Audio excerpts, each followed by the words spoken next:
Start. ಎಲ್ಲರಿಗೂ ವಂದನೆಗಳು. ನನ್ನ ಹೆಸರು ಭುವನೇಶ್ ಡಿಆರ್. ನಾನು 4ನೇ ತರಗತಿಯಲ್ಲಿ ಓದುತ್ತಿದ್ದೇನೆ. ನನ್ನ ಶಾಲೆಯ ಹೆಸರು GSPS DMJಯಲ್ಲಿ. ನಾನು ತೆಗೆದುಕೊಂಡಿರುವ ವಿಷಯ ಘನಾಕೃತಿಗಳು. ಘನಾಕೃತಿಗಳಲ್ಲಿ ಮುಖಗಳು, ಅಂಚುಗಳು, ಶೃಂಗಗಳು ತಿಳಿಯುವುದು. ಈಗ ನನ್ನ ಸ್ನೇಹಿತ ಆಲೆ 5 ಘನಾಕೃತಿಗಳ ಬಗ್ಗೆ ನಿಮಗೆ ತಿಳಿಸಿದ್ದಾನೆ. ಈ ನಾನು ಉಳಿದ 3 ಘನಾಕೃತಿಗಳ ಬಗ್ಗೆ ತಿಳಿಯೋಣ. ಈಗ 3 ಆಯಾಮದ ಆಕೃತಿಗಳನ್ನು ಘನಾಕೃತಿಗಳು ಎಂದು ಕರೆಯುತ್ತೇವೆ. ಅವು ಯಾವ 3 ಆಯಾಮ ಎಂದರೆ ಉದ್ದ, ಅಗಲ, ಎತ್ತರ. ಈ 3 ಆಯಾಮಗಳನ್ನು ಹೊಂದಿದ್ದರೆ ಅದನ್ನು ಘನಾಕೃತಿಗಳೆಂದು ಕರೆಯುತ್ತೇವೆ. 2 ಆಯಾಮಗಳನ್ನು ಹೊಂದಿದ್ದರೆ ಅದನ್ನು ಸಮತಲಾಕೃತಿ ಎಂದು ಕರೆಯುತ್ತೇವೆ. ಈಗ ಒಂದನೇದು ತ್ರಿಭುಜಪಾದ ಪಟ್ಟಕ. ತ್ರಿಭುಜಪಾದ ಪಟ್ಟಕದಲ್ಲಿ ಮುಖಗಳನ್ನು ನೋಡೋಣ. ಮುಖಗಳೆಂದರೇನು?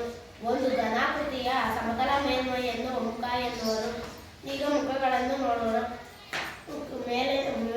ಮೇಲಗಡೆ ಮುಖ, 1ನೇ ಮುಖ, ಕೆಳಗಡೆ ಮುಖ, 1 1 2 ಕಂಬ ಸಾಲಿನ ಮುಖಗಳು. 1ನೇ ಮುಖ, 2ನೇ ಮುಖ, 3ನೇ ಮುಖ, 3 2 5.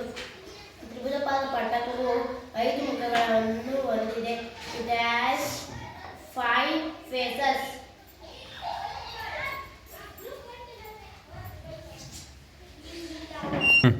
ಈಗ ಅಂಚುಗಳನ್ನು ನೋಡೋಣ. ಅಂಚು ಎಂದರೇನು?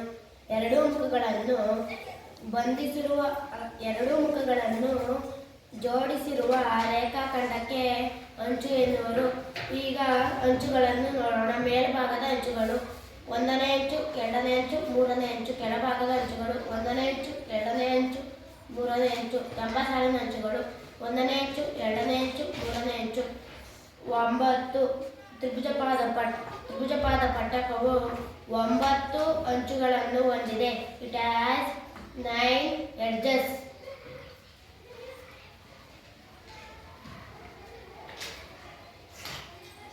ಈಗ ಶೃಂಗಗಳನ್ನು ನೋಡೋಣ. ಶೃಂಗ ಎಂದರೇನು? 2 ಅಥವಾ ಅದಕ್ಕಿಂತ ಹೆಚ್ಚು ಅಂಚುಗಳನ್ನು ಸಂಧಿಸಿರುವ ಅಥವಾ ಬಂಧಿಸಿರುವ ರೇಖಾ ಬಿಂದುವಿಗೆ ಶೃಂಗ ಎನ್ನುವರು. ಶೃಂಗಗಳನ್ನು ನೋಡೋಣ. ಮೇಲ್ಭಾಗದ ಶೃಂಗಗಳು 1ನೇ ಶೃಂಗ, 2ನೇ ಶೃಂಗ, 3ನೇ ಶೃಂಗ. ಕೆಳಭಾಗದ ಶೃಂಗಗಳು 1ನೇ ಶೃಂಗ, 2ನೇ ಶೃಂಗ, 3ನೇ ಶೃಂಗ. 3 3 6. ತ್ರಿಭುಜಪಾದ ಪಟ್ಟಕವು 6 ಶೃಂಗಗಳನ್ನು ಹೊಂದಿದೆ. It has 6 vertices.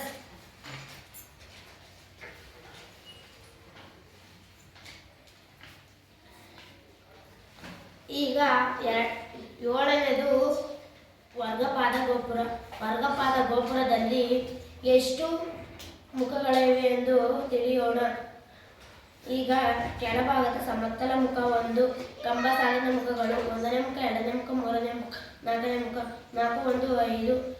ವರ್ಗಪಾದ ಗೋಪುರವು 5 ಮುಖಗಳನ್ನು ಹೊಂದಿದೆ. It has 5 faces.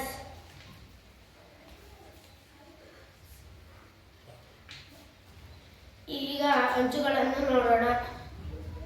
ಕೆಳಭಾಗದ ಅಂಚುಗಳು 1ನೇ ಅಂಚು, 2ನೇ ಅಂಚು, 3ನೇ ಅಂಚು, 4ನೇ ಅಂಚು. ಕಂಬ ಸಾಲಿನ ಅಂಚುಗಳು 1ನೇ ಅಂಚು, 2ನೇ ಅಂಚು, 3ನೇ ಅಂಚು, 4ನೇ ಅಂಚು. 4 4 8. ವರ್ಗಪಾದ ಗೋಪುರವು 8 ಅಂಚುಗಳನ್ನು ಹೊಂದಿದೆ. It has 8 edges.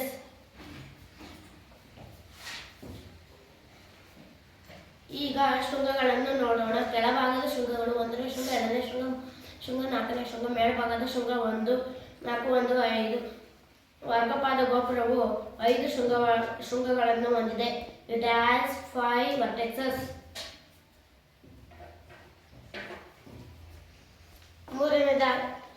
8ನೇದಾಗಿ ತ್ರಿಭುಜಪಾದ ಗೋಪುರ. ತ್ರಿಭುಜಪಾದ ಗೋಪುರದಲ್ಲಿ ಮುಖಗಳನ್ನು ನೋಡೋಣ.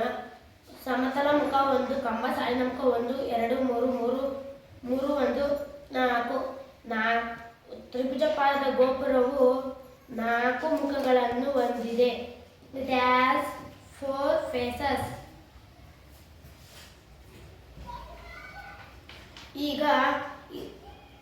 ಈಗ ಅಂಚುಗಳನ್ನು ನೋಡೋಣ. ಕೆಳಭಾಗದ ಅಂಚುಗಳು 1ನೇ ಅಂಚು, 2ನೇ ಅಂಚು, 3ನೇ ಅಂಚು.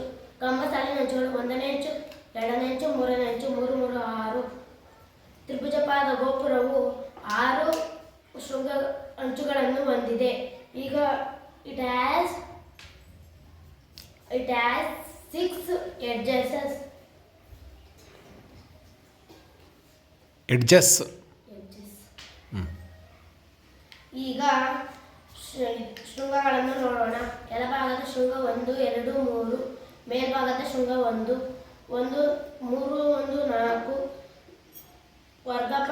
ತ್ರಿಭುಜಪಾದ ಗೋಪುರವು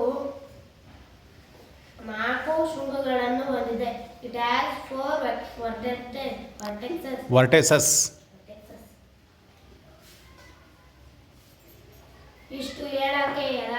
ಇಷ್ಟು ಹೇಳೋಕೆ ನಿಮ್ಮೆಲ್ಲರಿಗೂ ಧನ್ಯವಾದಗಳು.